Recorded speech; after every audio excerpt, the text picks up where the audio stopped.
ओकारं बिंदु संयुक्तं नित्यं ध्यायन्ति योगिनः कान्तं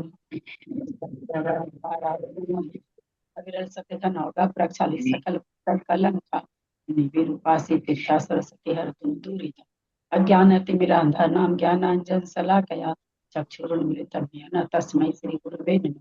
श्री परम गुरुवे नमः। परंपराचार्य गुरुभ्यो नमः। सकल कलुष विध्वसकम श्रीशां परिवर्तकम धर्म संबंधकम विजीवमन प्रतिबोधकात्म पुण्य प्रकाश पापणास्तमिदं शास्त्रम श्री उत्तर पुराण ग्रंथराज नामधेयम् अस्य मूल ग्रंथकर्ता श्री सर्वज्ञ वास्तव उत्तर ग्रंथकर्ता श्री गंधर देवा प्रतिगंधर देवा तेषां वचन सार्थमासाद्य श्रीमद गुणभद्राचार्य न विरचित शास्त्र सावधान शृण्वन्तु। मंगलम भगवान वीरो मंगलम गौतमो बनी मंगलम कुंद कुंद देव जयंतमोस्तु मंगलम सर्वमंगल मांगल्यम सर्वकल्याणकारकम प्रधान सर्वधर्माणां जैनम जयतु शासनम जैनम जयतु शासनम जैनम जयतु शासनम सरस्वती नमस्तुभ्यं वरदे कामरूपिणी विद्यारंभं करिष्यामि सिद्धिर्भवतु मे सदा। वात्संग जिनवानी माता की जय। परम मांडलिक ग्रंथ उत्तर पुराण ग्रंथराज की जय। गुणभद्राचार्य की जय। पन्नालाल जी साहित्यकार की जय। अढ़ाई दीप में विराजमान सभी आचार्य उपाध्याय सर्व साधु के चरणों में नमस्तु नमस्तु नमस्तु। सभी आरिका माता जी के चरणों में बंदामी बंदामी बंदामी।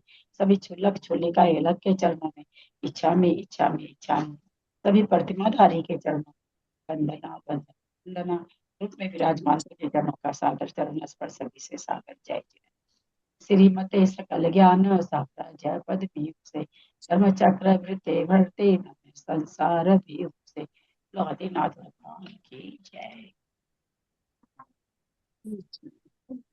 ठीक है। हाँ, आज भाई साहब तो नहीं आ रहे ना भाभी? भाई साहब नहीं आ रहे ना आज? आज राजेंद्र भाई साहब तो नहीं आ रहे ना? आते तो उसमें मैसेज रहता ना त्रिशला जी अच्छा पूछने के अच्छा तो एकदम साफ सुथरा अपना लोग का रूम अच्छा। चलता है। अभी ना भाई मेरे साहब आते पास। तो भाई साहब मैसेज डालते हैं ना, अपने को पूछने की जरूरत नहीं रहती किसी को भी। भाई अच्छा, साहब बिना मैसेज डालते हैं। बिना मेरठ है उसके बच रहे हैं जितने उतने पड़ेगी वो बस। भाभी को 455 प्रणाम।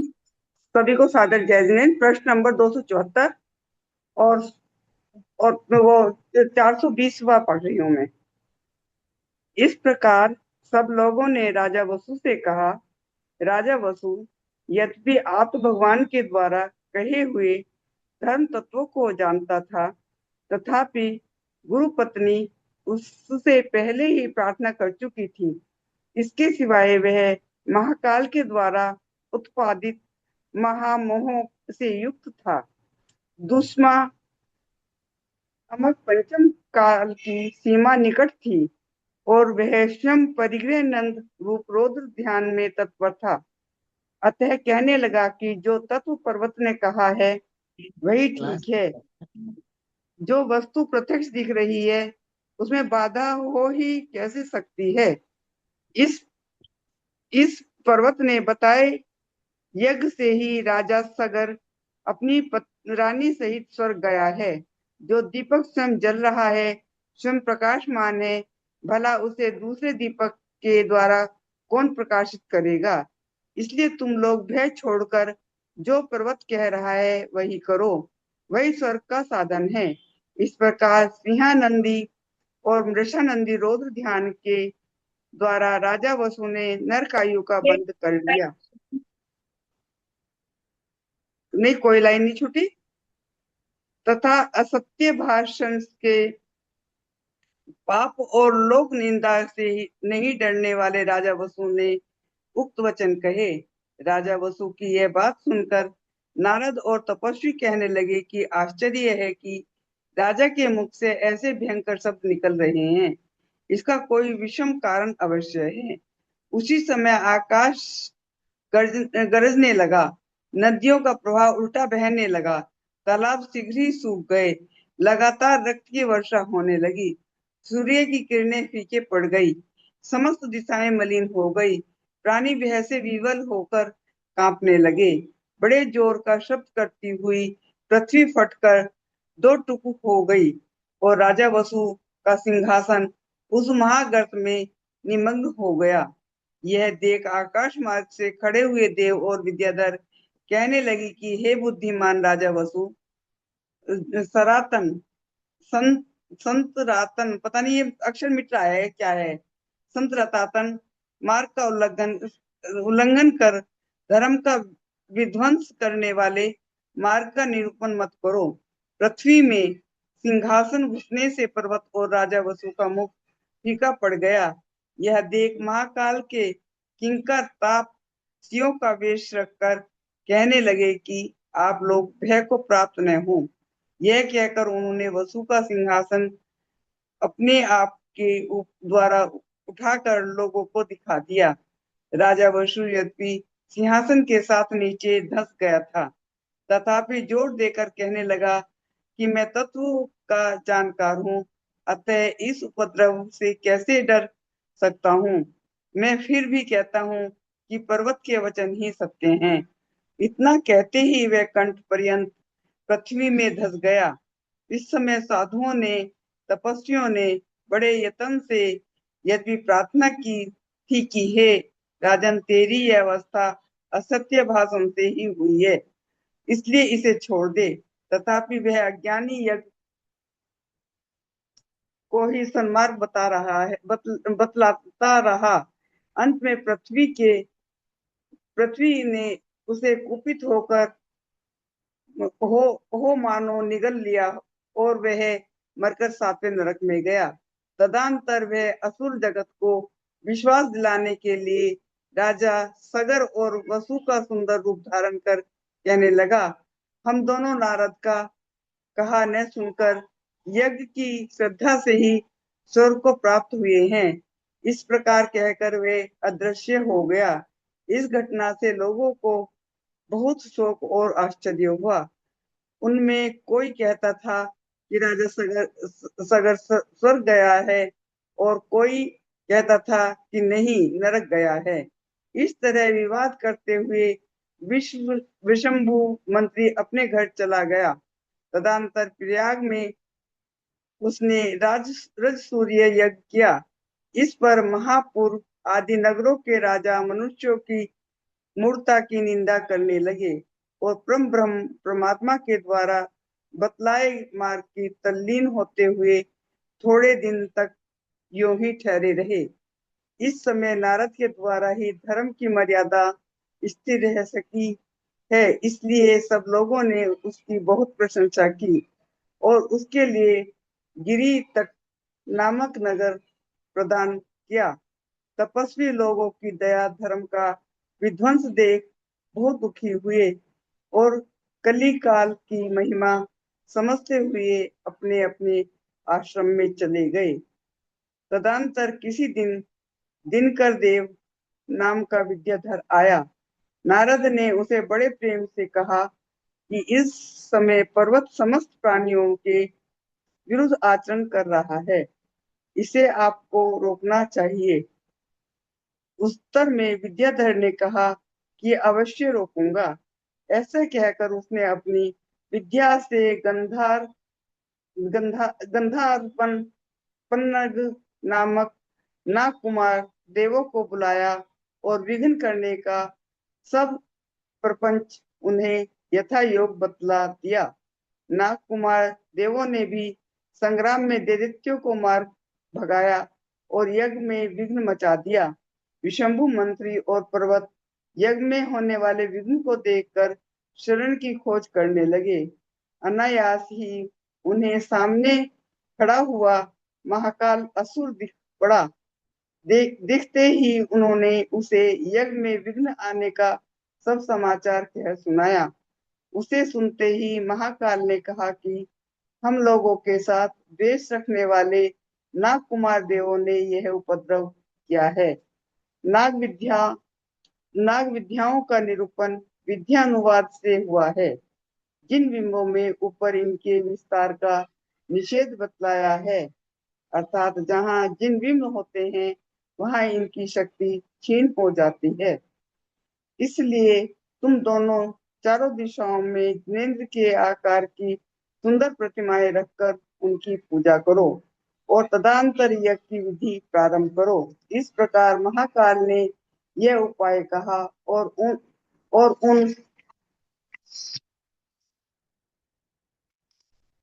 उन दोनों ने उसे यथाविधि किया। तदंतर विद्याधरों का राजा दिनकर देव यज्ञ में विघ्न करने की इच्छा से आया और जिन प्रतिमाएं देखकर नारद से कहने लगा कि यहाँ मेरी विद्याएं नहीं चल सकती। ऐसा कहकर वह अपने स्थान पर चला गया। इस तरह वह यज्ञ निर्विघ्न समाप्त हुआ और विशंभु मंत्री तथा पर्वत दोनों ही आयु के अंत में मरकर चिरकाल के लिए नरक में दुख भोगने लगे। अंत में महाकाल तुम्हारा हो गया बिना हो गया। अपना सरला पाठ नहीं पढ़ेंगी या तो अगर पढ़ना होगा तो नहीं हेमा जी पढ़ेंगे। त्रिफला जी हम भी नहीं पढ़ेंगे, मेरा ग्रंथ में हाथ नहीं लगेगा तो मैं नहीं पढ़ पाऊंगी। तो सरला पाठ भी शायद नहीं है। सरला पाठी है क्या आप? तो अंजना जी पढ़ लेंगी। अंजना जी का नंबर है। अंजना जी हैं? अंजना जी आप हैं क्या? शायद वो भी नहीं है। सुनीता जैन नागद्वार, नागद्वार से सुनीता जी हैं? सुनीता जी हैं नागद्वार से? ललिता सोगानी हैं? ललिता सोगानी जी आप हैं? नहीं है। बीना पारस बिहार वाली हैं? भाभी बीना पारस बिहार? हाँ मैं पढ़ रही। हाँ आप पढ़ लीजिए। सबको जय गुरु। अंत में महाकाल असुर अपना अभिप्राय पूरा कर अपने असली रूप में प्रकट हुआ और कहने लगा कि मैं पूर्व भव में ओदनपुर का राजा मधुपिंगल था। मैंने ही इस तरह छुलसा के निमित्त यह बड़ा भारी पाप किया है। जिनेंद्र भगवान ने जिस अहिंसा लक्षण धर्म का निरूपण किया है, धर्मात्माओं को उसी का पालन करना चाहिए। ये इतना कह यह अंतर्हित हो गया और दया से आर्द्र बुद्धि होकर उसने अपनी दुष्ट चेष्टाओं का प्रायश्चित स्वयं ग्रहण किया। मोहवश किए हुए पाप कर्म से निवृत्ति होना ही प्रायश्चित कहलाता है। हिंसा धर्म में प्रवृत्त रहने वाले विशंभु आदि समस्त लोग पाप के कारण नरक गति में गए और पाप से डरने वाले कितने ही लोगों ने सम्यक ज्ञान के धारक मुनियों के द्वारा कहा धर्म सुनकर पर्वत के द्वारा कहा मिथ्या मार्ग स्वीकृत नहीं किया और जिनका संसार दीर्घ था, ऐसे कितने ही लोग उसी मिथ्या मार्ग में स्थित रह आए। इस प्रकार अतिशय मती मंत्री के द्वारा कहा हुआ आगम सुनकर प्रथम मंत्री राजा तथा अन्य सभासद लोगों ने उस द्वितीय मंत्री की बहुत भारी स्तुति की। उस समय राजा दशरथ का महाबल नाम का सेनापति बोला कि यज्ञ में पुण्य हो चाहे पाप, हम लोगों को तो इनसे क्या प्रयोजन है। हम लोगों को तो राजाओं के बीच कुछ कहा, हम लोगों को तो राजाओं के बीच दोनों कुमारों का प्रभाव दिखलाना श्रेयस्कर है। सेनापति की यह बात सुनकर राजा दशरथ ने कहा कि अभी इस बात पर विचार करना है। यह कहकर उन्होंने मंत्री और सेनापति को तो विदा किया और तदंतर हित का उपदेश देने वाले पुरुष से यह प्रश्न पूछा कि राजा जनक के घर जाने पर दोनों कुमारों को इष्ट सिद्ध होगा या नहीं। उत्तर में पुरोहित भी पुराणों और निमित्त शास्त्रों के कहे अनुसार कहने लगा कि हमारे इन दोनों कुमारों का राजा जनक के उस यज्ञ में महान ऐश्वर्य प्रकट होगा। इसमें आपको थोड़ा भी संशय नहीं करना चाहिए। इसके सिवाय एक बात और कहता हूँ, वह यह है कि इस भरत क्षेत्र में मनुकुल कर तीर्थंकर 3 प्रकार के चक्रवर्ती नारायण और प्रतिनारायण और महाप्रतापी बलभद्र होते हैं। ऐसा पुराणों के जानने वाले मुनियों ने कहा है तथा मैंने भी पहले सुना है। हमारे ये दोनों कुमार उन महापुरुषों के 8वें बलभद्र और नारायण होंगे तथा रावण को मारेंगे। इस प्रकार भविष्य को जानने वाले पुरोहित के वचन सुनकर राजा संतोष को प्राप्त हुआ। कपट रूप बुद्धि का धारण करने वाला कुलप्रणामी महाकाल ने क्रोधवश समस्त संसार में शास्त्रों के विरुद्ध और अत्यंत पाप और रूप पशुओं की हिंसा से भरे हिंसा में यज्ञ की प्रवृत्ति चलाई। इसी कारण में राजा वसु दुष्ट पर्वत के साथ घोर नरक में गया। सो ठीक ही है, क्योंकि जो पाप उत्पन्न करने वाले मिथ्या मार्ग चलाते हैं उन पापियों के लिए नरक जाना कोई बड़ी बात नहीं है। मोहिनी कर्म के उद्देश्य जिसका हृदय शत्रुओं को छल समझने वाले विवेक से शून्य था, ऐसा राजा सगर, रानी सुलक्षणा और विष्णु मंत्री के साथ स्वयं हिंसा में क्रियाएं कर अधोगति में जाने के लिए नष्ट हुआ। और सो जब रानी की यह दशा हुई, तब जो अन्य साधारण मनुष्य अपने कुल परिणामों को नष्ट कर व्यर्थ ही दुष्कर्म में तल्लीन रहते हैं, उनकी क्या ऐसी दशा नहीं होगी? अवश्य होगी। जिसने अपने श्रेष्ठ आचार्य गुरु का अनुसरण कर हित का उपदेश दिया, विद्वानों की सभा में शास्त्र कर जिसने साधुवाद उत्तम प्रशंसा प्राप्त की, जिसने बहुत भारी तप किया और जो विद्वानों में श्रेष्ठ था, ऐसा श्रीमान नारद कृत्य होकर स्वार सिद्धि गया। इस प्रकार आयुष नाम के प्रसिद्ध भगवत गुण वज्राचार्य प्रणीत त्रिषष्टि लक्षण महापुराण संग्रह में मिथ्या मार्ग की प्रवृत्ति से विस्तार का वर्णन करने वाला 66वां पर्व समाप्त हुआ। तदंतर जिसके शब्द और अर्थ सुनने योग्य हैं तथा वाणी सारपूर्ण है, ऐसा पुरोहित महाराज आप यह कथा श्रवण करने के योग्य है। इस प्रकार महाराज दशरथ को संबोधित कर अपने यश रूपी लक्ष्मी से दसों दिशाओं के मुख को प्रकाशित करने वाले रावण ने भवंतर कहने लगा। उसने कहा कि धातकी खंड द्वीप के पूर्व भरत क्षेत्र में स्वर्ग लोक के समान आभा वाला एवं पृथ्वी के गुणों से युक्त सार समुच्चय नाम का देश है। उसके नागपुर नगर में नरदेव नामक राज्य करता है। वह किसी एक दिन अनंत नामक गंधर के पास गया। उन्हें वंदना कर उसने उनसे धर्म कथा सुनी और विरक्त होकर भोगदेव नामक बड़े पुत्र के लिए राज्य दे दिया तथा संयम धारण कर उत्कृष्ट तपस्या किया। तपस्या करते समय उस मूर्ख ने कदाचित चपल वेग नामक विद्याधरों के राजा को देखकर शीघ्र ही निदान कर लिया। जब आयु का अंत आया, तब संन्यास धारण कर स्वधर्म स्वर्ग में देव हुआ। अधांतर इसी जम्बूद्वीप के भरत क्षेत्र में जो विजयार्थ नाम का महान पर्वत है, उसकी दक्षिण श्रेणी में मेघकूट नाम का नगर है। उसमें राजा विनमी के वश में उत्पन्न हुआ सहस्त्रदेव नाम का विद्याधर राज्य करता था। उसके भाई का पुत्र बहुत बलवान था, इसलिए उसके क्रोधित होकर सहस्त्रदेव को बाहर निकाल दिया था। वह सहस्त्रदेव वहां से निकलकर लंका नगरी गया और वहां 30,000 वर्ष तक राज्य करता रहा। उसके पुत्र का नाम सतग्रीव था। सहस्त्रदेव के बाद उसने वहां 25,000 वर्ष तक राज्य किया। उसका पुत्र 50 ग्रीव था।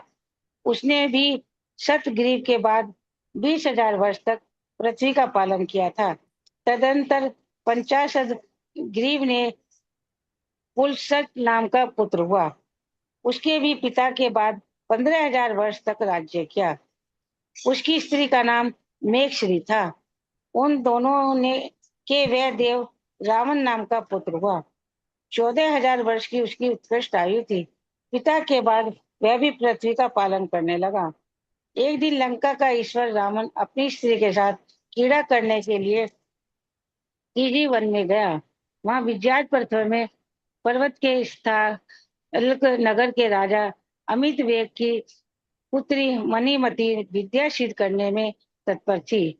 उसे देखकर चंचल रावण काम और मोह के वश हो गया। उस कन्या को अपने अधीन करने के लिए उस दुष्ट ने मणिमती की विद्या हरण कर ली।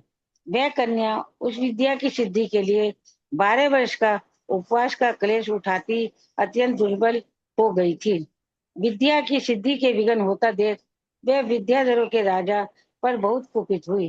कुपित होकर उसने निदान किया कि मैं इस राजा की पुत्री होकर इस दुर्बुद्धि का वध अवश्य करूंगी। ऐसा निदान कर वह आयु के अंत में मंदोदरी के गर्भ में उत्पन्न हुई। जब उसका जन्म हुआ तब भूकंप आदि बड़े बड़े उत्पात हुए। उन्हें देखकर निमित्त ज्ञानियों ने कहा कि इस पुत्री से रावण का विनाश होगा। यद्यपि रावण निर्भय था तो भी निमित्त ज्ञानियों के वचन सुनकर अत्यंत भयभीत हो गया। उसने उसी क्षण मारीची नामक मंत्री को आज्ञा दी कि इस पापनी पुत्री को जहां कहीं जाकर छोड़ दो। मारीच भी रावण की आज्ञा पाकर मनोंदरी को घर गया और कहने लगा कि ये देवी, मैं बहुत ही निर्दय हूँ, अतः महाराज ने मुझे ऐसा काम सौंपा है। यह कर उसने मंदोदरी के लिए रावण की आज्ञा निवेदित की, सूचित की। मंदोदरी ने का उत्तर दिया कि मैं महाराज की आज्ञा का निवारण नहीं करती हूँ।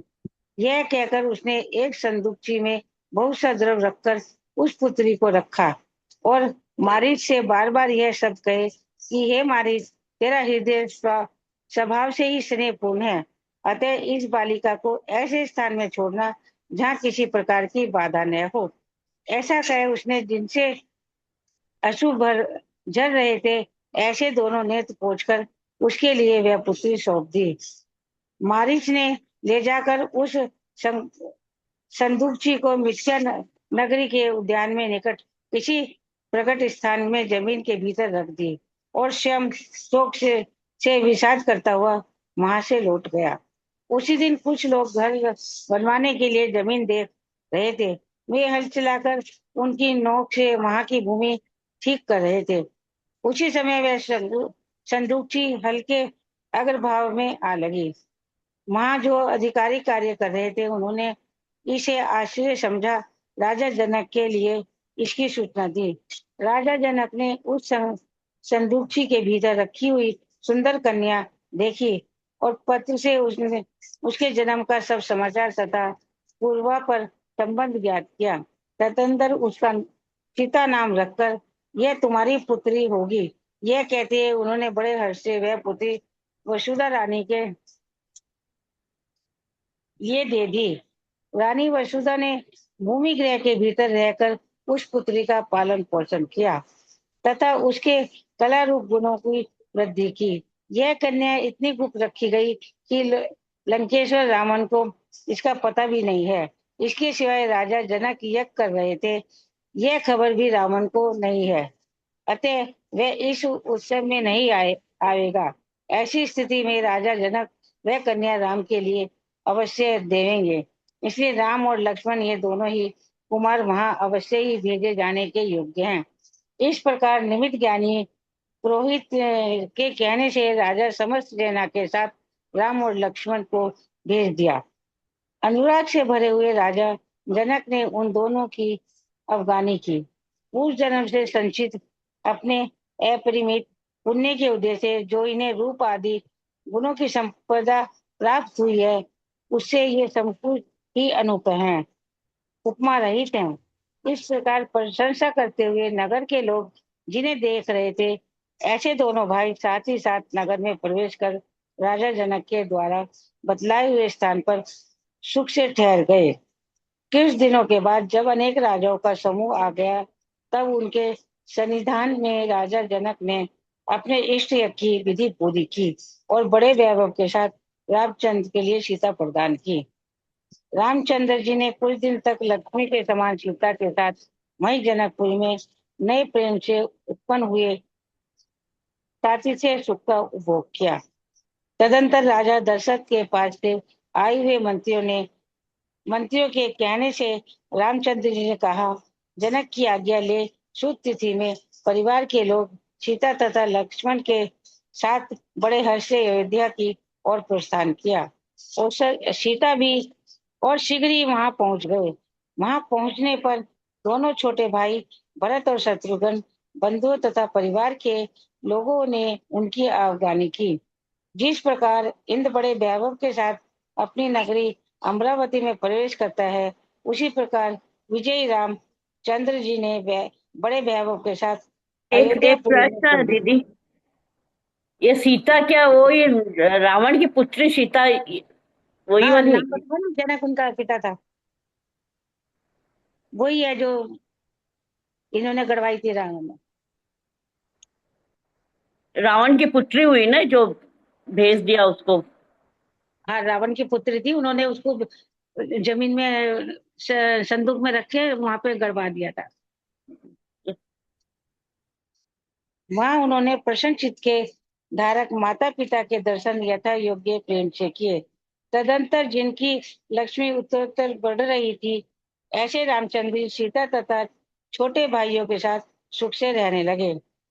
उसी समय अपने द्वारा उनके उत्सव को बढ़ाता हुआ वसंत ऋतु आ पहुंचा।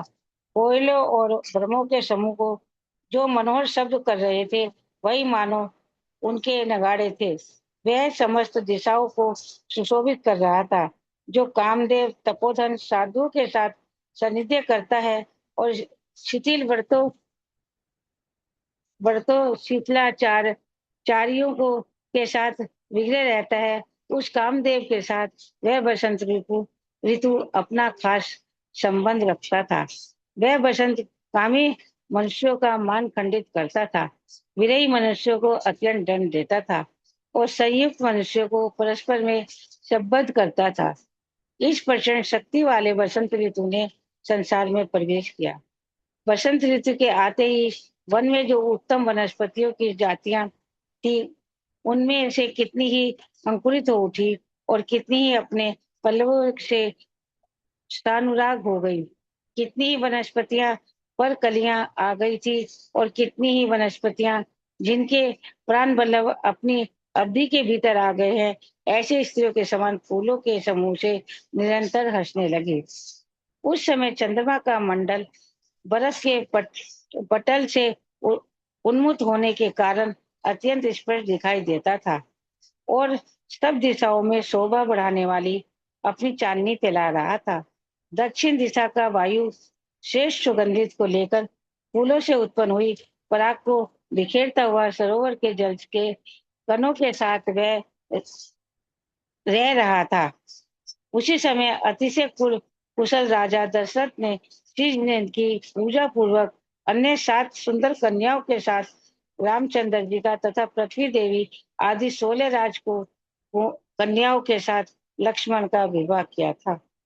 तदंतर राम और लक्ष्मण दोनों भाई समस्त ऋतुओं में उन स्त्रियों के साथ प्रेम पूर्वक सुख प्राप्त करने लगे और वे स्त्रियां उन दोनों के साथ प्रेम पूर्वक सुख का उपभोग करने लगी।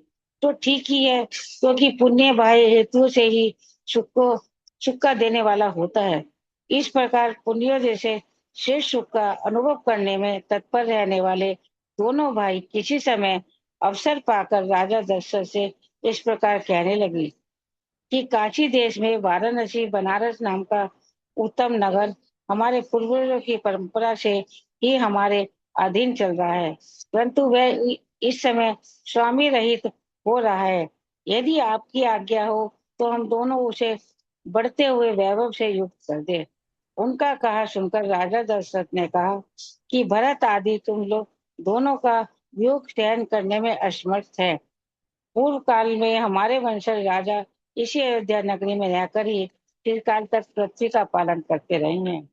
जिस प्रकार सूर्य और चंद्रमा यदि एक स्थान में रहते हैं तो भी उनका तेज सर्वज्ञ व्याप्त हो जाता है, उसी प्रकार आप दोनों का तेज एक स्थान में स्थित होने पर ही समस्त पृथ्वी मंडल में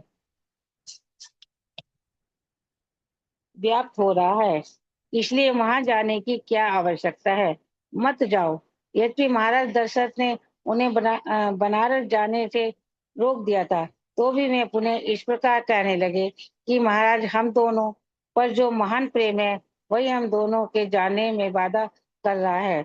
जब तक शूरवीरता का होना संभव है और जब तक पुण्य की स्थिति बाकी रहती है, तब तक अभ्युदय से इच्छुक पुरुष उत्साह की तपस्या तत्परता को नहीं छोड़ते हैं। जो राजपुत्र विरुद्ध शत्रु को जीतना चाहता है, उन्हें बुद्धि शक्ति उपाय विजय गुणों का विकल्प और प्रजा अथवा मुनि आदि प्रकृति के भेदों को अच्छी तरह जानकर महान उद्योग करना चाहिए। उनमें से बुद्धि 2 प्रकार की कही जाती है, एक स्वभाव से उत्पन्न हुई और दूसरी विनय से उत्पन्न हुई। शक्ति 3 प्रकार की गई है। एक मंत्र शक्ति, दूसरी उत्साह शक्ति और तीसरी प्रभुत्व शक्ति। सहायक साधन के उपाय देश विभाग, काल विभाग और बाधा कारणों का प्रतिकार इन 5 अंगों के द्वारा मंत्र का निर्णय करना आगम में मंत्र शक्ति बतलाई गई है। शक्ति के जानने वाले शूरवीरता से उत्पन्न हुए उत्साह को उत्साह शक्ति मानते हैं। राजा के पास कोष, खजाना और दंड सेना की जो अधिकता होती है उसे प्रभुत्व शक्ति कहते हैं। नीति शास्त्र के विद्वान साम, दान, भेद और दंड इन्हें 4 उपाय कहते हैं। इनके द्वारा लोग अपना प्रयोजन सिद्ध करते हैं। राजा लोग अपना प्रयोजन सिद्ध करते हैं। प्रिय तथा हितकारी वचन बोलना और शरीर से आलिंगन आदि करना शाम कहलाता है। हाथी, घोड़ा, देश तथा रतन आदि का देना उपप्रदा दान कहलाता है। उपजाप्य अर्थात परस्पर फूट डालने के द्वारा अपना कार्य स्वीकृत करना, सिद्ध करना भेद कहलाता है। शत्रु के घास आदि आवश्यक सामग्री की चोरी करा लेना, उनका वध करा देना, आग लगा देना, किसी वस्तु को छिपा देना अथवा सर्वदा नष्ट कर देना इत्यादि शत्रुओं का क्षय करने वाले जितने कार्य हैं उन्हें पंडित लोग दंड कहते हैं। इंद्रियों को की अपने अपने योग्य विषय में विरोध रहित प्रवृत्ति होना तथा काम आदि शत्रुओं को भयभीत करना जयशाली मनुष्य की जय कहलाती है। संधि, विग्रह, आसन, ज्ञान, संशय और देदी भाव ये राजा के 6 गुण कहे हैं। ये 6 गुण लक्ष्मी के सने ही हैं। युद्ध करने वाले 2 राजाओं को का पीछे किसी कारण से जो मैत्री भाव हो जाता है उसे संधि कहते हैं। ये संधि 2 प्रकार की है, अवधि सहित कुछ समय के लिए और अवधि रहित सदा के लिए। शत्रु तथा उसे जीतने वाला दूसरा राजा ये दोनों परस्पर में जो एक दूसरे का अपकार करते हैं उसे विग्रह कहते हैं। इस समय मुझे कोई दूसरा और मैं किसी दूसरे को नष्ट करने के लिए समर्थ नहीं हूँ, ऐसा विचार कर जो राजा चुप बैठा था उसे आसन कहते हैं। ये आसन नाम का गुण राजाओं की वृद्धि का कारण है। अपनी वृद्धि और शत्रु की हानि होने पर दोनों का शत्रु के प्रति जो उद्यम है उसे शत्रु पर चढ़कर जाना उसे यान कहते हैं। यह यान अपनी बुद्धि और शत्रु की हानि रूप फल के देने वाला है। जिसका कोई शरण नहीं है उसे अपनी शरण में रखना संशय नाम का गुण है और शत्रुओं से संधि तथा विग्रह करा देना देदी भाव नाम का गुण है। स्वामी, मंत्री, देश, खजाना, दंड, गढ़ और मित्र ये राजा की 7 प्रकृतियां कहलाती हैं। विद्वान लोगों ने ऊपर कहे हुए ये सब पदार्थ राजा स्थिर रहने के कारण माने हैं। यद्यपि ये सब कारण है तो भी साम आदि उपायों के साथ शक्ति का प्रयोग करना प्रधान कारण है। जिस प्रकार खोदने से पानी और परस्पर की रगड़ से अग्नि उत्पन्न होती है उसी प्रकार उद्योग से जो उत्तम फल अदृश्य हैं, दिखाई नहीं देते, वह भी प्राप्त करने के योग्य हो जाता है।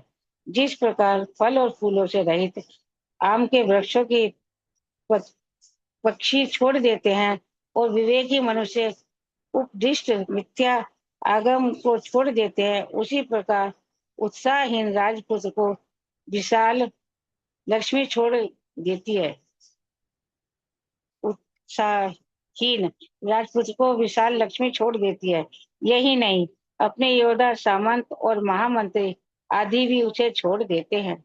इसी तरह पिता भी उद्यम रहित पुत्र को अयोग्य समझकर दुखी होता है।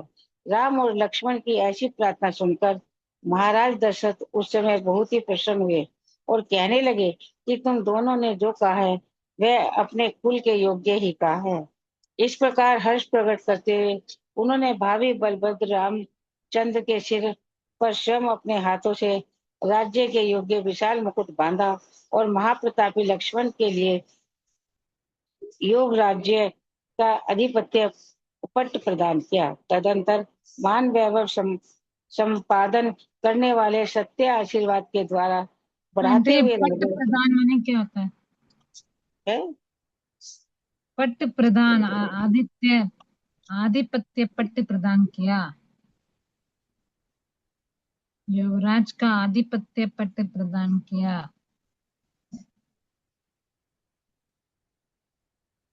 दीदी बताइए। महाप्रतापी लक्ष्मण के लिए युवराज का आधिपत्य पट प्रदान किया। पट माने पदवी। दीदी बताइए। अभी आएंगी तब पूछ लेना, ठीक है, अभी शायद वो है नहीं। तदंतर मान वैभव संपादन करने वाले सत्य आशीर्वाद के द्वारा भाइयों के ने जाकर उस उत्कृष्ट नगर में प्रवेश किया और वहां के रहने वाले नगर वासियों तथा देशवासियों के दोनों भाई सदा दान मान आदि के द्वारा संतुष्ट करने लगे। वे सदा दुष्टों का निग्रह और सज्जनों का पालन करते थे, नीति के जानकार थे तथा पूर्व मर्यादा का कभी उल्लंघन नहीं करते थे। उनका प्रजा पालन करना ही मुख्य कार्य था। वे कृतकृत्य हो चुके थे, सब कार्य कर चुके थे अथवा किसी भी कार्य को प्रारंभ कर उसे पूरा कर ही छोड़ते थे। इस प्रकार शल्य रहित उत्तम सुख प्रदान करने। हो गया 80, आपका हो गया, ज्यादा हो गया। बिना ये भाई लाइन आधी लाइन रह गई। अच्छा, वाले श्रेष्ठ कल्याणों से उनका समय व्यतीत हो रहा था।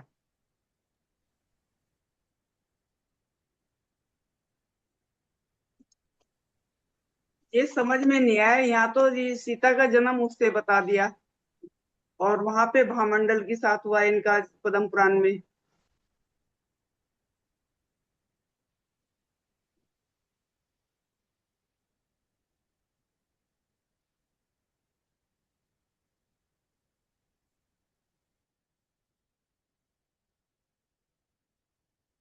प्रभा देवी पांडे हैं क्या? वो आती नहीं शायद। प्रभा देवी पांडे हैं। दीदी मेरा नंबर कब आएगा अंजू जैन? मैं बता रही हूँ अभी तुम्हें। प्रभा देवी पांडे नहीं, रुको। मैं हूँ। प्रभा देवी पांडे हैं। हाँ हाँ, तो आप पढ़िए, सुनो। अब मंजू आप सुनिए। प्रभा देवी पांडे के बाद है मंजू सरावगी है, सरिता पांडे है, उसके बाद में आपका नंबर है। आपका 32वां नंबर है, 29वां प्रभा देवी जी का है। प्रभा देवी ठीक है पांडे दीदी। है ना? सबको आप जय ध्यान जय। रखना, आप प्रभा देवी के बाद में 2 और हैं, फिर आपका नंबर है। ठीक है, ठीक है दीदी। ठीक है दीदी। प्रभा देवी पांडे पढ़िए जी आप। हाँ हाँ। इधर रावण विखंड क्षेत्र का मैं ही स्वामी हूँ, इस प्रकार अपने आप को गर्भ रूपी पर्वत पर विद्यमान सूर्य के समान समझने लगा। वह शत्रुओं को रुलाता था, इसलिए उसका रावण नाम पड़ा था। कौन से नंबर अपने से पढ़ रही हैं? हैं? कौन से नंबर से पढ़ रही हैं? क्या बोले?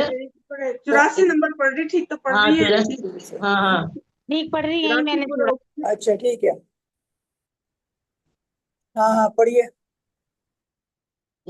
इधर रावण त्रिखंड क्षेत्र का मैं स्वामी हूँ, इस प्रकार अपने आप को गर्व रूपी पर्वत पर विद्यमान सूर्य के समान समझने लगा। वह शत्रुओं को रुलाता था, इसलिए उसका रावण नाम पड़ा था। अपने तेज और प्रताप के द्वारा उसने सूर्य मंडल को तिरस्कृत कर दिया था। दंड देने के लिए पास आए हुए सामंतों के न- न- नम्री क्या बोले नम्री भूतों के अग्रभाग में जो दिव्यमान मणि लगे हुए थे, उनके किरण रूपी जल के भीतर उस रावण के चरण कमल विकसित हो रहे थे। वह अपने सिंहासन पर बैठा हुआ था, उस पर चम्मच डुराए जा रहे थे, जिससे ऐसा जान पड़ता था मानो पृथ्वी पर अवतीर्ण हुआ नील मेघी हो। वह टेढ़ी कर लोगों से वार्तालाप कर रहा था, जिससे बहुत ही भयंकर जान पड़ता था। छोटे भाई, पुत्र, मूल वर्ग तथा बहुत से योद्धा उसे घेरे हुए थे। इसे रावण के पास किसी एक दिन नारद जी आ पहुंचे। वे नारद जी अपनी पीली तथा ऊंची उठी हुई जटाओं के समूह की प्रभा से आकाश को पीत वर्ण कर रहे थे। इंद्र नीलमणि के बने हुए अक्षसूत्र जयमाला को उन्होंने अपने हाथ में किसी बड़ी चूड़ी के आकार लपेट रखा था। जिससे उनकी अंगुलियां बहुत ही सुशोभित हो रही थी।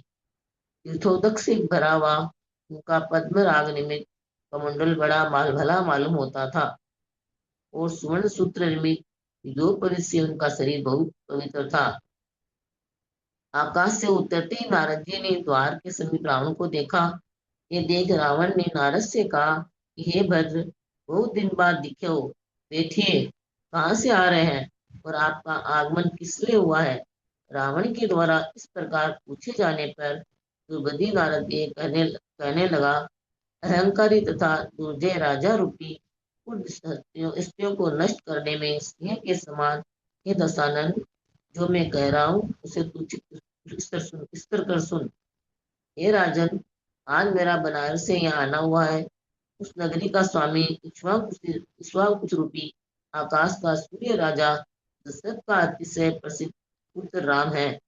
वह कुल रूप, वह ज्ञान, सूरवीरता तथा सत्य आदि गुणों से महान है और अपने पुण्योदय से इस समय अभ्युदय सूर्य के सम्मुख है। मिथिला के राजा जनक ने यज्ञ के बहाने उसे स्वयं बुलाकर साक्षात लक्ष्मी के समान अपने सीता नाम की पुत्री प्रदान की है। वह इतनी सुंदरी है कि अपना नाम सुनने मात्र से ही बड़े बड़े अहंकारी कामियों के चित्त को ग्रहण कर लेती है, बस कर लेती है।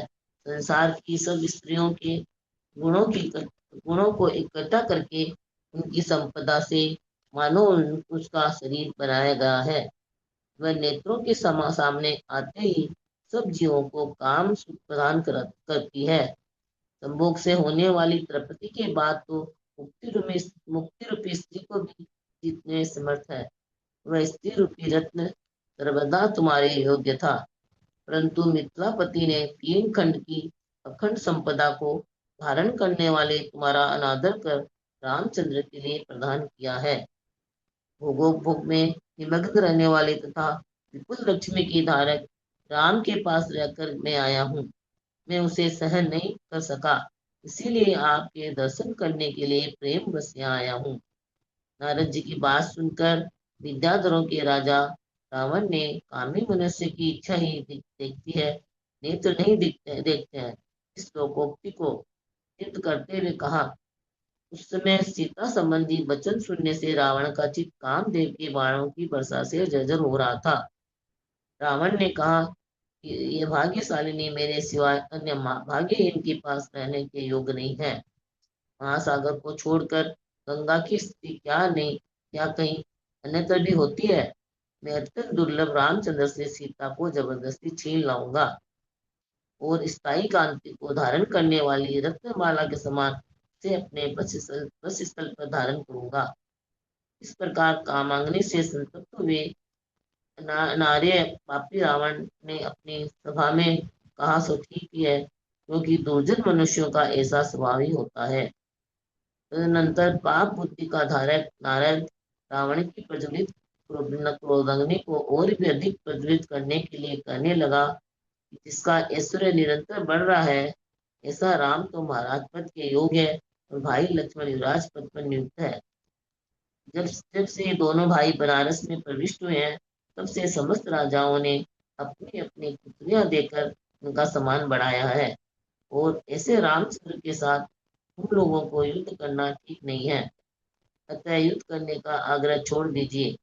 नारद की यह बात सुनकर रावण क्रोधित होता हुआ हंसा और कहने लगा, हे मुनि, तो हमारा प्रभाव शीघ्र ही सुनोगे।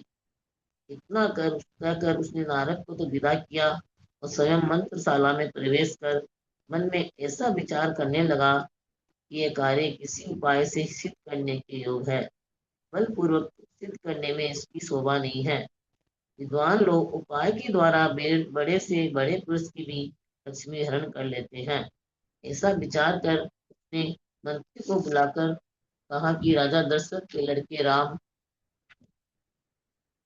और लक्ष्मण बड़े अहंकारी हो गए हैं। वे हमारा पद जीतना चाहते हैं, इसीलिए शीघ्र ही उनका उच्छेद करना चाहिए। दुष्ट रामचंद्र की सीता नाम की स्त्री है। मैं उन दोनों भाइयों को मारने के लिए उस सीता का हरण करूंगा। तुम इसका उपाय सोचो। जब रावण यह कह चुका तब मारीच नाम का मंत्री विनय से हाथ जोड़ता हुआ बोला, हे पूज्य स्वामी, हितकारी कार्य में प्रवृत्ति कराना और अहितकारी कार्य का निषेध करना मंत्री के यही दो कार्य है। आपने जिस कार्य का निरूपण किया है वह अपथ्य है, अहितकारी है, अकीर्ति करने वाला है, पापानुबंधी है, दुस्साध्य है, अयोग्य है, सज्जनों के द्वारा निंदनीय है। हर स्त्री का अपहरण करना सब पापों में बड़ा पाप है। उत्तम कुल में उत्पन्न हुआ ऐसा कौन पुरुष होगा जो कभी इस अकार्य का विचार करेगा। फिर उनका उच्छेद करने के लिए दूसरे उपाय भी विद्यमान है। अतः आपका वंश नष्ट करने के लिए धूमकेतु के समान इसको करते के करने से क्या लाभ है। इस प्रकार मरीच ने सार्थक वचन कहे, परंतु जिस प्रकार निकट काल में मरने वाला मनुष्य औषध ग्रहण नहीं करता, उसी प्रकार निर्बुद्धि रावण ने उसके वचन ग्रहण नहीं किए। वह मारीच से कहने लगा, हम तुम्हारी बात नहीं मानते, यही तुमने क्यों नहीं कहा। ये मंत्री, इस वस्तु का घात करने वाले इस विपरीत वचन से क्या लाभ है। हे आर्य, यदि आप सीताहरण का कोई उपाय जानते हैं तो मेरे लिए कहिए। इस प्रकार रावण के वचन सुन मारीच कहने लगा, यदि आपका ये निश्चय है तो पहले दूत के द्वारा इस बात का पता चला लीजिए, उस सती का आप में अनुराग है या नहीं। यदि उसका आपसे अनुराग है तो स्नेहपूर्ण किसी सुखकर उपाय से ही लाई जा सकती है, और यदि आप में विरक्त है तो फिर हे देव, हठपूर्वक उसे ले आना चाहिए। मारीच के वचन सुनकर रावण उसकी प्रशंसा करता हुआ ठीक ठीक ऐसा करने लगा। उसी समय उस कायर ने शूर्पणखा को बुलाकर कहा कि तू किसी उपाय से सीता को मुझ में अनुरक्त कर। इस प्रकार उसने बड़े आदर से कहा, शूर्पणखा कि इस कार्य की प्रतिज्ञा कर। उसी समय वेग से आकाश में चल पड़ी और बनारस जा पहुंची। उस समय बसंत ऋतु थी, अतः रामचंद्र जी नंदन वन से भी एक सुंदर चित्रकूट नाम वन में रमन करने के लिए सीता के साथ गए हुए थे। वहां उनके बीच में घूम घूम कर नाना वनस्पतियों को देख रहे थे। वहां एक लता थी जो फूलों से शीत होने के कारण ऐसी जान पड़ती थी मानो हंस ही रही हो, तथा पल्लवों से सहित होने के कारण ऐसी मालूम होती थी मानो अनुराग से सहित हो। वह पतली थी और ऐसी जान पड़ती थी मानो कृष्ण शरीर वाली कोई दूसरी स्त्री हो। वे उसे बड़ी उत्साह से देख रहे थे। उस लता को देखते हुए रामचंद्र जी के प्रति सीता ने कुछ क्रोध युक्त होकर देखा। उसे देखते ही उस रामचंद्र ने कहा कि ये चित बिना कारण ही कुपित हो रही है, अतः इसे प्रसन्न करना चाहिए। वे कहने लगे, हे चंद्रमुखी, देख, जिस प्रकार मैं तुम्हारे मुख पर आसक्त अशोक वृक्ष स्वयं संतुष्ट करने के लिए नए नए फूलों के द्वारा मानो अपना अनुराग ही प्रकट कर रहे हैं। हे प्रिय, मेरे नेत्र रूपी भ्रमों की संतुष्ट करने के लिए तो इन फूलों के द्वारा चित्र विचित्र सेहरा बांधकर अपने हाथ से मेरे इन केसों को अलंकृत कर। मैं तेरे लिए भी इन पुष्पों और प्रवालों से भूषण बनाता हूँ। इन फूलों और प्रवालों से तू सचमुच ही चलती फिरती लता के समान सुशोभित होगी। इस प्रकार राम ने यद्यपि कितने शब्द कहे तो भी सीता क्रोध बस चुपी बैठी रही। यह देख निष्ठ तथा इष्ट वचन बोलने वाले राम फिर भी इस प्रकार कहने लगे, हे प्रिय, तेरे नेत्र दर्पण में तेरा मुख देखकर कृत करते हो चुके हैं, और तेरी नाक तेरे मुख की सुगंधि से ही मानो अत्यंत तृप्त हो गई है। तेरे सुनने तथा गाने योग्य उत्तम शब्द सुनकर कान रस से लबालब भर गए हैं। तेरे अधर बिंब का स्वाद लेकर ही तेरी जीवा अन्य पदार्थों के रस से निष्प्रह हो गई है। तेरे हाथ तेरे कठिन स्तनों का स्पर्श कर संतुष्ट हो गए हैं। इसी प्रकार हे प्रिय, तेरी समस्त इंद्रियों के संतुष्ट हो जाने से तेरा मन भी खूब संतुष्ट हो गया है। इस तरह तू इस समय अपने आप में तृप्त हो रही है, इसलिए तेरी आकृति ठीक सिद्ध भगवान के समान जान पड़ती है। फिर भी हे प्रिय, तुझे क्रोध करना क्या उचित है। इस प्रकार चतुर शब्दों के द्वारा राम ने सीता को समझाया। तदनंतर प्रसन्न हुई सीता के साथ राजा रामचंद्र ने समस्त इंद्र से उत्पन्न हुए अभूतपूर्व सुख का अनुभव किया। सो ठीक ही है, क्योंकि कहीं कहीं क्रोध भी सुखदायी हो जाता है। वहीं पर लक्ष्मण भी इसी तरह अपने स्त्रियों के साथ भ्रमण करते थे। उस समय कामदेव बड़े हर्ष से उन सबके लिए इच्छानुसार सुख प्रदान करता था। इस प्रकार रामचंद्र चिरकाल तक पीड़ा कर सीता से कहने लगे कि हे प्रिय, ये सूर्य अपनी किरणों से सबको जला रहा है, तो ठीक ही है, क्योंकि मस्तक पर स्थित हुआ उस प्रकृति का धारक किसकी शांति के लिए होता है। ये लक्ष्मण के आक्रमण और पराक्रम से पराजित हुए शत्रु के समान ये वृक्ष अपनी छाया को अपने आप में लीन कर रहे हैं। शत्रु राजाओं के परिवारों के समान इन बच्चों सहित हरिणों को कहीं भी आश्रय नहीं मिल रहा है, इसीलिए संतप्त होकर इधर उधर घूम रहे हैं। इस प्रकार चित्त हरण करने वाले शब्दों से सीता को प्रसन्न करते हुए रामचंद्र इंद्राणी के साथ इंद्र के समान सीता के साथ वन क्रीड़ा करने लगे। रामचंद्र सीता को कुछ खेत भिन्न एक मिनट दोनों। विभा जी, एक मिनट विभा जी, अब हाँ के टाइम हो गया। ये बहुत तो 2 पन्ने का पहरा है, ये कल हो जाएगा। 143 तक आप कर चुके हैं, 143 ठीक है। तक चलना, फिर हाँ आपको 80 तक करना है, मतलब आपको 37 और करने हैं, ठीक है। है ना। कल आप आ जाइए सुबह जल्दी, थोड़ा जल्दी 37 तक कर हाँ लीजिएगा, फिर बाद में कर लेंगे, ठीक है। ठीक है। हाँ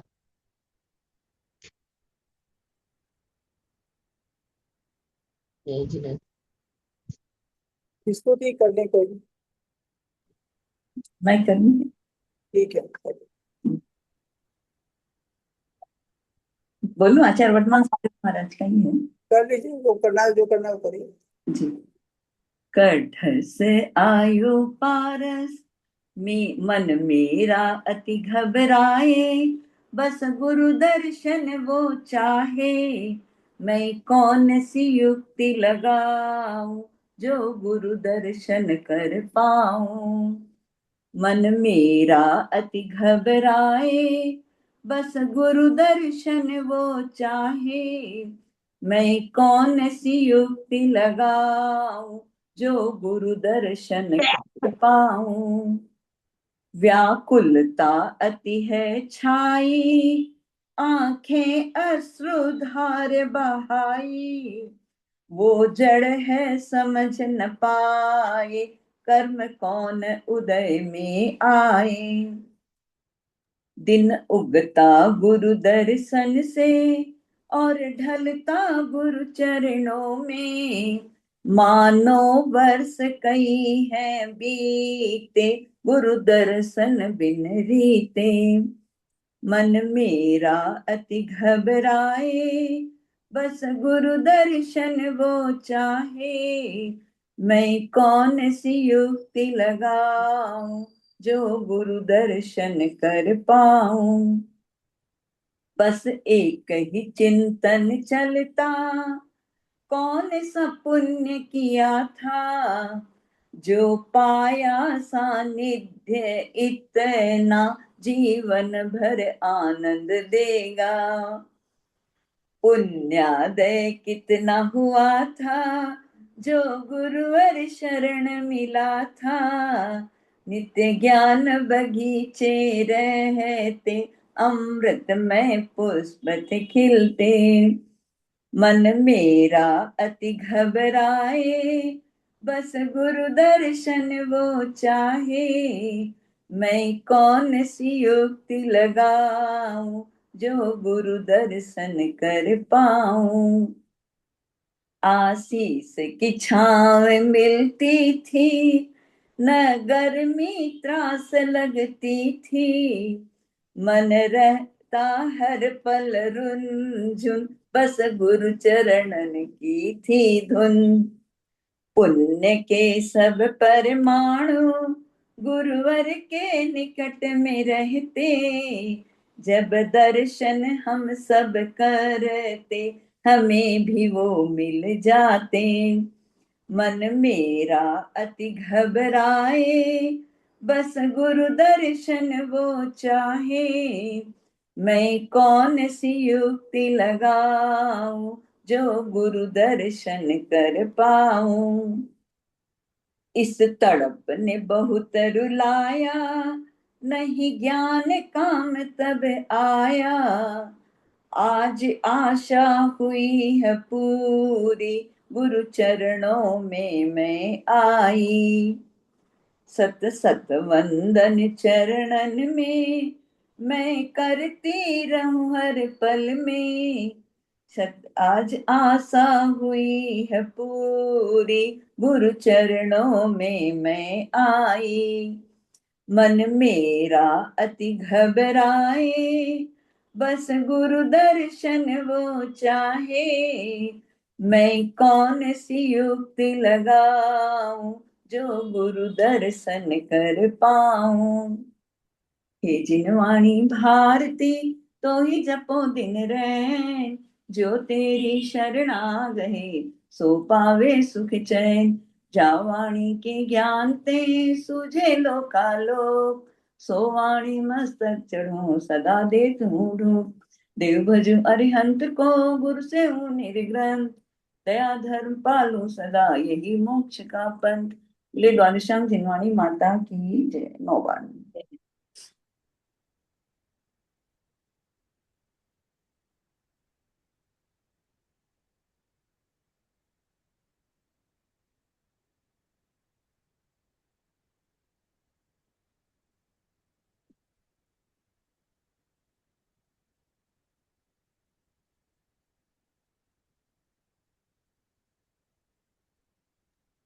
प्रतिमाधारी को वंदना, बड़ों का सादर चरण स्पर्श, सभी से सादर जय श्री। दीदी को चरण पर, बाकी सबको सादर जय। प्रतिमा जी को वंदना, हमारे जी को दीदी को सादर प्रणाम, चरण स्पर्श, सादर सभी जय बड़ों को जिनेन्द्र। सादर जी को प्रणाम, दीदी को प्रणाम, सभी को सादर जय।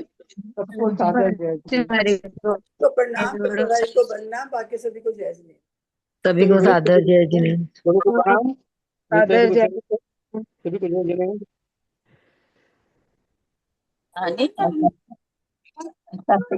भजन, धन्यवाद आपको। आंटी जी, युक्ति माने क्या होता है? युक्ति कौन सा युक्ति लगाऊं? कैसे दर्शन करना है, न गाड़ी है, न कोई ले जाने वाला है ना? या ये भजन उस समय का, जिस समय हमको एक्सीडेंट मेरा हो चुका था, उस समय का है ये भजन। तो ये कि युक्ति लगाऊं मतलब मैं कौन सी उपाय करूं, कौन सा उपाय करूं, किस तरह से कौन सा उपाय करूं कि मैं दर्शन करूं, मैं कौन सी युक्ति लगाऊं जो दर्शन कर पाऊं। जैसे पंख होते हैं तो उड़ जाती मैं, उस समय हाँ। तो ऐसा ही हो गया हम्म। जी। बहुत सुंदर, लेकिन मेरे मन को रूपी राग पंख, तो नहीं आती। हाँ, मैं मन क्या रूपी पंख से उड़ के जाके दर्शन करने। मन रूपी पंख थोड़ी होता है, मन रूपी पंख पक्षी होता है, मन पंख थोड़ी होता है, मन पक्षी होता है। मन रूपी पक्षी से पहुंच करके मन को, मन से उड़ करके आपके पास आ जाए। मन कहाँ कहाँ पहुंच जाता है आंटी जी, यहाँ बैठे बैठे कहाँ कहाँ पहुंच जाता है। बिल्कुल, जो सोच लो वही पहुंच जाता है। मन में तो वो ताकत है। ये आज दोपहर में है क्या, जेठी भाई साहब सरोज है क्या, निकल गए क्या, निकल गए लगता है। जेठी भाई साहब तो हैं। दीदी को प्रणाम, सभी को सादर जय जिनेन्द्र। आज दोपहर की क्लास में कोई है अच्छी लेडी, काफी अच्छी लेडी है, पूछा आचार्य श्री विद्यानंदी जी से। मैं तो उसी समय 2 मिनट खोल ली, टाइम नहीं था आज का। तो वो बोली कि मैंने इस बार नियम लिया, ना मैं कूलर चलाती हूँ, ना मैं एसी चलाती हूँ, और खाली पंखा भर चलाती हूँ, जबकि इतनी गर्मी है। शायद जिस प्रदेश से है वो वहाँ गर्मी भी बहुत है, और मेरे को आकुलता भी नहीं होती है। तो मेरी कर्म निर्जरा हो रही है ना। आप लोग इसका कल उत्तर खोज के लाइएगा, क्या हो रहा है इससे, क्या हो रहा है। हम पंखा भी नहीं चला रहे हैं मान लीजिए, और सबसे बड़ी बात कि हमको आकुलता नहीं हो रही। मेन बात यह, नहीं चलाना तो बहुत आदमी कर लेता है, उनका ये हालांकि आचार्य श्री उत्तर नहीं दिए, क्योंकि ये उत्तर देने लायक प्रश्न ही नहीं था। अब डायरेक्ट अगर कहते हैं नहीं हो रही है तो अच्छा नहीं लगता है। इतने बड़े बड़े आचार्य मुनि लोग, ये लोग इस तरह के शब्द नहीं बोलते मुंह से। फिर वो दूसरी तरफ, उस बात को दूसरी तरफ घुमा दिए। निर्जरा किससे होती है? निर्जरा तपस्या से होती है। आप जो पंखा कूलर चलाओगे, एसी चलाओगे, उससे पाप होगा। वो पाप रुक गया, ये बस। उससे निर्जरा थोड़ी हो गई कि आपके यहाँ पे जो कर्म पड़े हैं सत्ता में, वो निर्जरित हो गए। वो थोड़ी निर्जरित होंगे। तो कॉमन सेंस की बात है ना कि आप कोई भी काम, गीजर चला के हम गर्म पानी से नहाते हैं तो एक पाप लगता है। हम गीजर नहीं चलाते, थोड़ा सा पानी मान लीजिए गर्म कर, तो मेरे कर्म की निर्जरा हो रही है। कर्म की निर्जरा काहे की होगी भाई? ऐसे ऐसे कर्म निर्जरा नहीं होती है 5वें गुना स्थान बिना। इस भरम में मत रहिएगा। आप लोग को सबको आदत, बहुत से लोग बोलते हैं गुस्सा नहीं की तो कर्म निर्जरा हो गई ना। गुस्सा नहीं किए तो उस समय नया कर्म नहीं बंधा, नया आश्रम नहीं हुआ, निर्जरा थोड़ी हो जाएगी। काहे की निर्जरा भाई? कहाँ से निर्जरा? तो आज दोपहर में जेठी भाई सब भी थे, अपने ग्रुप की सरोज थी और कौन था सो तो नहीं पता मुझे। तो आचार्य श्री ने उस पर पलट के कुछ भी कहा नहीं, क्योंकि क्या कहते हैं वो, ये कहते हैं नहीं निर्जरा नहीं होती है, इतना लंबा कहते, मतलब फिर दूसरी तरह से वो मुनियों की वंदना वंदना करने की बात कहने लगे। अपने क्लास में भी कोई अभी आजकल वो नहीं आ रही है, क्या था, रांची से थी, कहाँ से थी, वो भी हर बात में बोलती थी ऐसे गुस्सा नहीं किया तो मेरे कर्म निर्जरा हो गया। अरे भाई, कर्म निर्जरा उसको थोड़ी कहते हैं। कर्म निर्जरा कहते हैं बंधे हुए कर्म जो जड़ते हैं, उसको कर्म निर्जरा कहते हैं। तो आपने अभी पंखा नहीं चलाया तो उस वो बंधा हुआ कर्म कैसे झड़ा? बंधा हुआ कर्म थोड़ी झड़ा उससे। नया कर्म जो पाप रूप बंधता वो नहीं बंधा। नहीं बंधेगा। निर्जरा थोड़ी होगी कि पहले से जो सत्ता में मेरे, निर्जरा कहते हैं सत्ता के कर्म को बिना फल दिए निर्जरा खत्म हो जाना, बिना फल दिए। फल देके तो हम लोग के खत्म हो ही रहे हैं प्रति समय, तो जिसको मुनिराज तो होगा ना आंटी जी? हाँ तपस्या मुनिराज होगा करने पांचवा। वाले। हाँ हाँ, 5वें गुण स्थान वाले भी हो जाएंगे। जो अनुवृत्ति है उनके भी निर्जरा चलती रहती है। अपने लोग को अगर सम्यक दृष्टि है भी तो अपने लोग के थोड़ी निर्जरा होती। बस तत् संबंधी पाप का बंध नहीं हुआ, इतना ही है। अगर हम कोई अशुभ कार्य करते थे और हमने त्याग ले लिया कि नहीं अब कल से हम ये काम नहीं करेंगे, कैसे होंगे, तो उससे क्या है, क्या होगा? हम मंदिर जाते थे, ऑटो से जाते हैं तो जीव की हिंसा होती। अब 1 महीना हम ऑटो से नहीं जाएंगे, तो उससे जो जीव की हिंसा हो रही थी उससे हम बच गए। निर्जरा, निर्जरा शब्द को समझने के लिए, निर्जरा किसको कहते हैं? जो कर्म हम बांध रखे हैं उसका फल दिए बिना झड़ जाना, उसको निर्जरा कहते हैं। इसको निर्जरा नहीं कहते हैं। दीदी अपने यहाँ जी, भी एक नाम नहीं याद आ रहा, वो भी बात बात में कहती थी मेरी निर्जरा हो गई ना। मैं निर्जरा, कुछ कुछ उनका होता था तो आजकल लगता नहीं आ रही, नाम नहीं याद है मुझे। ऐसा निर्जरा का मतलब होता है जो सत्ता में कर्म पड़े हैं उनका बिना फल दिए झड़ जाना, इसको निर्जरा कहते हैं। कोई कुछ बोल रहे थे? हाँ दीदी, जैसे अभी दोपहर में जीवकांड जी का स्वाध्याय करते हैं तो उसमें कहते हैं कि असंख्यात गुण श्रेणी रूप कर्मों की निर्जरा होती है, मतलब स्वाध्याय करने से। स्वाध्याय करने से, स्वाध्याय करने से निर्जरा किनकी? 5वें गुण अपने लोग के उस उतनी देर तक अशुभ कर्म आने से बच जाते हैं, शुभ का बंध होता है। तो वहां पर निर्जरा क्या कहलाई? वो जो अशुभ कर्म बनते ना वो अब नहीं बंधे, इसलिए उसको निर्जरा कह दिया। जो अशुभ कर्म नहीं बंधे उस समय, तो जी। उस समय वो उतनी देर के लिए चूंकि अशुभ नहीं बंधे, इसलिए वो निर्जरा कहला गई। जैसे इसमें क्या नाम है सो, क्या बताने जा रही थी मैं। आंटी जी अशुभ चौथे कर्म की निजरा चौथे हुई गुण ना? स्थान में आते हैं तो 41 पर की रीति का बंध रुक जाता है। तो फिर ठीक आश्रव नहीं होता है, सीधा सा है। लेकिन उसको आचार्य एक दूसरी भाषा में क्या कह दिया कि 41 प्रकृति की कर्म 48 प्रकृति की निर्जरा हो गई। निर्जरा बंद भी छुट्टी हुई है तो निर्जरा क्यों कह दिया?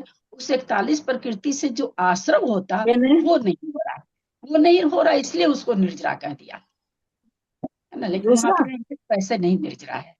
तो वही चीज है, कोई भी काम हम अगर त्याग ले लेते हैं तो तत्संबंधी पाप हो जाता है।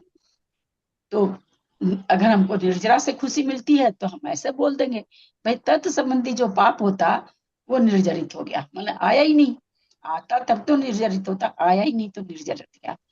तो इसलिए हम लोग जैसे कोई हम लोग ऐसे भी कर लेते भाई, कोई ऐसा बात आया बहुत नाराज गुस्सा आने की बात पर, हमने तो अपने पर उसको कंट्रोल कर पाप लिया, कर्म का संवर हमारे हो गया है, कर्मों क्या की कह निर्जरा सकते हो गई।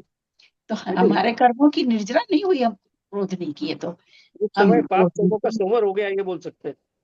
हाँ उस समय पाप कर्मों का संवर हो गया, ये बोल हाँ, सकते ये फिर बोल सकते हैं कि उस समय पाप कर्म जो बंधते आता वो नहीं बंधा, भाई करे अशुभ कर्म नहीं, निर्जरा नहीं हुई।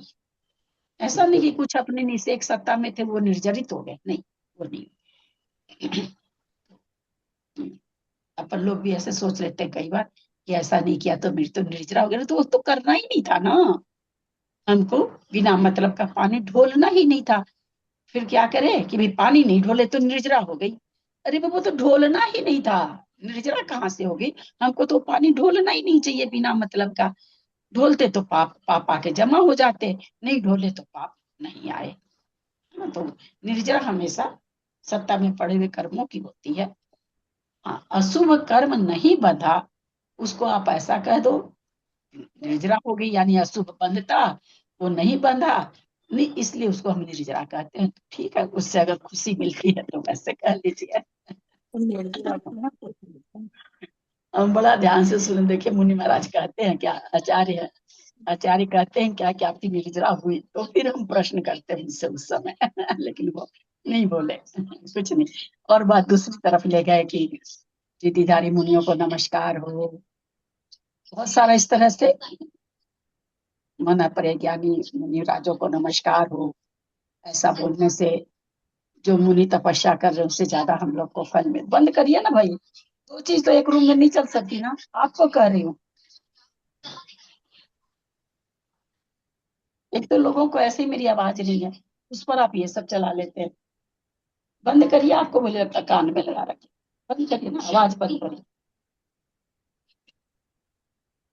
तो इसलिए ना थोड़ा सा बिना मतलब का खुश होने से भी वो भी पाप का बंदी है कि हुआ नहीं निर्जरा, खुश हो गए हमारी तो निर्जरा हो गई, हमारी तो निर्जरा हो गई।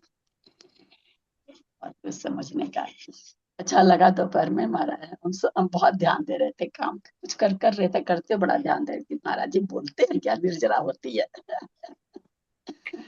बोला महाराज जी ने होती ही नहीं तो बोलेंगे कहाँ से, जो चीज होती नहीं, इतने बड़े आचार्य, बहुत बड़े आचार्य है। और हैं सो हैं, ज्ञानी भी बहुत बड़े हैं, आचार्य तो बहुत रहते हैं, सबको ज्ञान नहीं रहता इतना, ज्ञानी भी हैं, बहुत ज्ञान है। चलिए एंड करते हैं, तो हमारे दोपहर की बात, थोड़े से दोपहर के लोगों को थोड़ा सा महाराज जी, फिर उस महाराज जी ने उसका कोई व्याख्या नहीं किया ना, तो लोग बेचारे समझ भी नहीं पाए कि क्या है क्या नहीं, बहुत से लोग तो समझ ही नहीं पाए होंगे कि भाई महाराज जी क्या बोल गए, वो क्या पूछे थे, इतना दिमाग ही नहीं लगाते ना। तो हम सोचे हमारे ग्रुप वालों को तो हम समझा दें कम से कम। बहुत अच्छा। आज आज फिर एक साधु का एक्सीडेंट हुआ है ना, हाँ हाँ, 21 वर्ष के थे। 21 बरस के थे। हाँ जी, अभी प्रमाण सागर के प्रश्न मंच में बता रहे थे। हाँ